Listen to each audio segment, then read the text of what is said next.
This is Charlie Pellet. I'm back. I'm back in the New York groove. Yep, I'm the guy who says, stand clear of the closing doors, please. And we are here.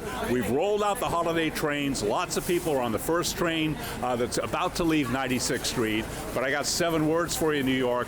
Stand clear of the closing doors, please. Bong, bong.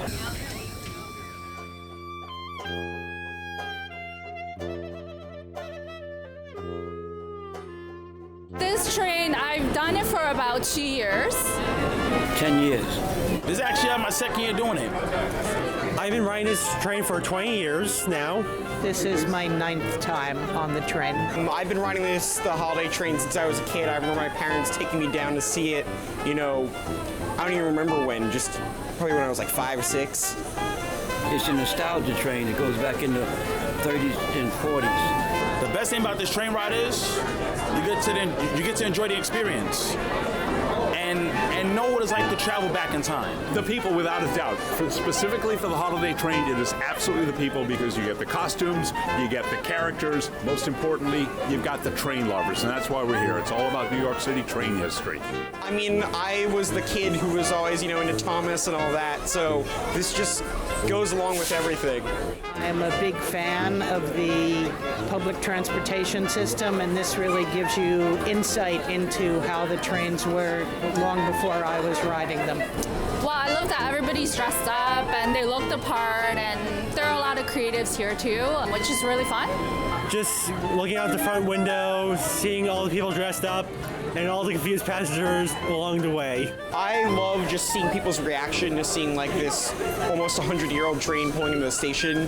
You get people just looking in amazement that this ancient train is, showing up, and they're like, "Can I get on?" Or people are like, "Yeah, come on." It's great to see the history of the subway. It's not something that you get to see very often.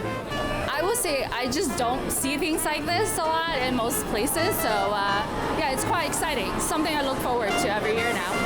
It's a lot more fun. You get some fresh air coming in. It's just like the atmosphere is a lot more festive and fun. Did you ever ride it when you were younger? Of course, because I'm old.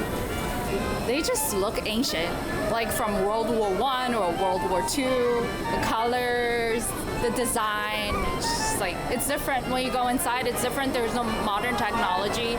There's a fan on the ceiling. A lot louder, a lot more rickety, but at the same time, that kind of makes it more fun, right? Because by the time this area has become nostalgic, there'll be a whole different kind of train out there, or maybe there won't be trains, it'll all be monorails, I don't know. I mean, I started already feeling nostalgic for the R42, which has been retired about 2 years ago. But I think these are the coolest, right? The ones that we're riding now, they're okay.